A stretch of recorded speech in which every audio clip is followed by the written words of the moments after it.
Hi everyone, for those of you that want a more chit-chatty version of the notes, here it is. So we're going to be looking at natural selection, and there's 4 different parts of natural selection, and those are the ones that I have highlighted. So I have overproduction, genetic variation, selection, and adaptation, and I'm just going to go over those first.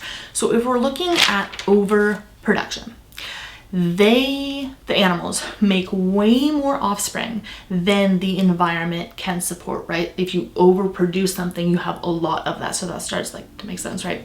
Since there's so many of the species, not everyone is going to go ahead and make it to adulthood. Either they don't have enough resources, they don't have enough food, they don't have enough space, water, anything. But if there's so many of them, just know that not all those offsprings are going to go ahead and survive to adulthood so that they can reproduce as well. Generic variation is going to be the fact that there are certain traits that are not going to be exactly the same.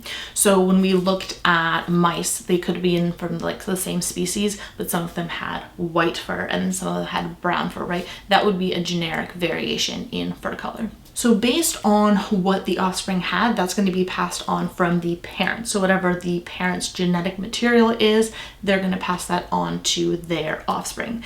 Now, it could be a variation that results from a mutation, but a mutation is something that happens that is not going to be given from the parents. It's just something that is changed in their genetic material. The third one is selection. So animals, organisms, things like that need food, they need water, they need shelter, and they need all these things to survive. Depending on what those traits are, like for the mice lab, if they had a white environment and they were a white mouse, they were more likely to survive because they blended in with the environment. If they were a brown mouse, they couldn't really hide, so they were more likely to be eaten by a predator, something like that. So they're kind of selected out of the population. So then if you're living in the white sandy desert and then you're a white mouse and you survive, you're going to reproduce. Whereas if you're a brown mouse and then you don't survive, obviously you can't reproduce. So then eventually what you'll start seeing in certain areas, certain populations, is that the traits that are more favorable for survival, they're going to kind of stay on, and then they're going to reproduce, and then it's going to be more likely for that trait to be seen. And you saw it with the generations for the mice lab, right? By generation 3, there were very few, if not no, brown mice, and they were all white mice just because they survived. Whereas in the brown sandy desert, all the white mice, most of them died because they were selected out of the population because they got eaten. So then this kind of goes into the adaptation process, where if a trait helps an organism survive and reproduce, then that trait for that environment is going to be seen more than other traits that aren't really as helpful in that environment. So then just kind of quickly going over extinction. I know that a lot of people kind of know what extinction is, but when all the species have died, there are no more of that species, then that means that it's extinct.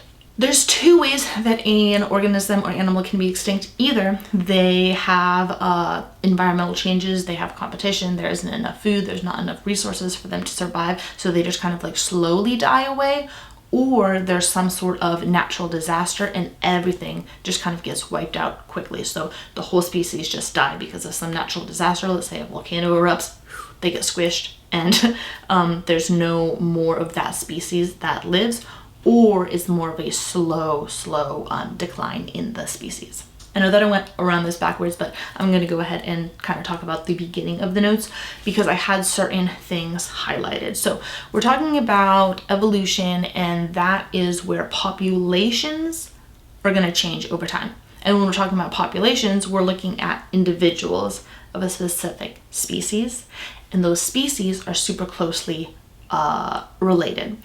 So if we're looking at evolution, it's not just of in general, it's kind of specifically looking at species where they can reproduce, let's say iguanas, and then those would be more of a population, which then would lead to the larger kind of form of everything.